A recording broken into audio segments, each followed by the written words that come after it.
শুনেন, জানেন। ফিরআউনের স্বজন ও তাদের পূর্ববর্তীদের মতোই এরা তাদের রবের আয়াতসমূহকে মিথ্যা মনে করেন। ফলে তাদেরকে ধ্বংস করলাম তাদের পাপের জন্য। আর ফিরআউন ও তার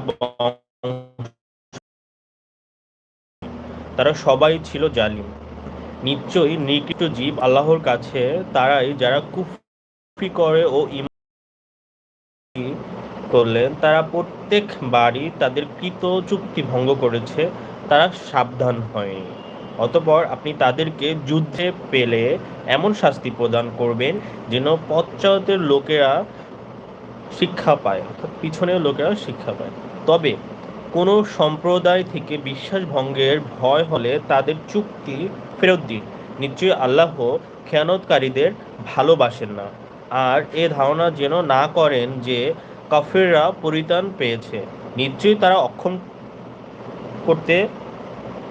করতে পারবে না। মোকাবেলার জন্য প্রস্তুত রাখবে সম্ভাব্য অশ্বদল। আর এসব দিয়ে তোমরা আল্লাহর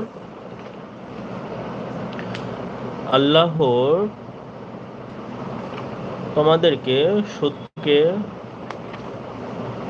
আল্লাহর ও তোমাদের শত্রুকে এবং অন্যদেরকে ভয় দেখাবে যাদেরকে তোমরা চিনো না। আল্লাহ চিনেন। আল্লাহর পথে তোমরা যা কিছু ব্যয় করবে তার পূর্ণ প্রতিদান তোমাদের দেওয়া হবে। জুলুম করা হবে না।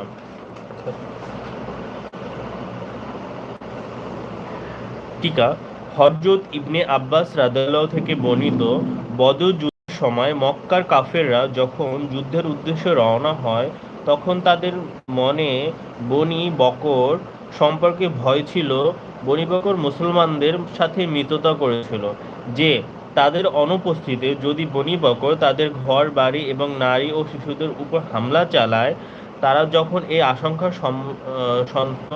সম্ভ্রান্ত ছিল তখন শয়তান মক্কার সর্দার সুরাকা ইবনে মালিকের আকৃতিতে তার হাতে একটা পতাকা ও তার সাথে একদল সৈন্যবাহিনী নিয়ে কুরাইশদের সামনে উপস্থিত হয়।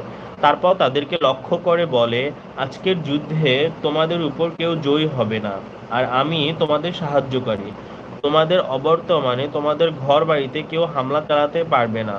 তারপর যুদ্ধ শুরু হলে আল্লাহ তাআলা যখন জিবরাইল আলাইহিসসালামকে মুসলমানদেরকে সাহায্যের জন্য পাঠান, তখন শয়তান জিবরাইল আলাইহিসসালামকে দেখে আতঙ্কিত হয়ে কুরাইশদের বলে, আমি আর তোমাদের সাথে নেই।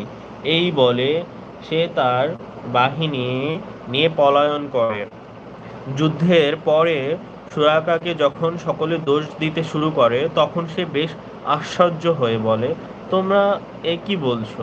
আমি তো কিছুই জানি না। এই প্রসঙ্গটি এই আয়াতে আলোচিত হয়েছে। টিকা এই স্থলে এটাই বর্ণনা করা আল্লাহ তাআলার উদ্দেশ্যে যে কাফেরদেরকে আমরা গ্রেপ্তার করার কারণ দুটি। একটা কারণ এই যে কাফেরগণ নিজেরা আল্লাহ তাআলার নেয়ামত সমূহের প্রতি পক্ষপাত করেছে, এবং দ্বিতীয় কারণ এই যে আল্লাহ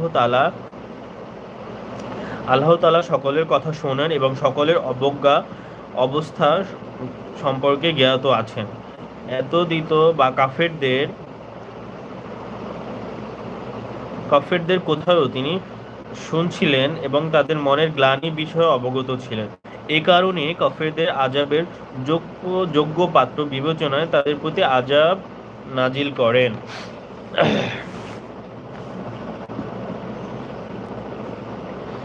আর যদি তারা সন্ধির প্রতি ঝুঁকে তবে আপনিও সেই দিকে ঝুঁকবে এবং নির্ভর করবে আল্লাহর উপর।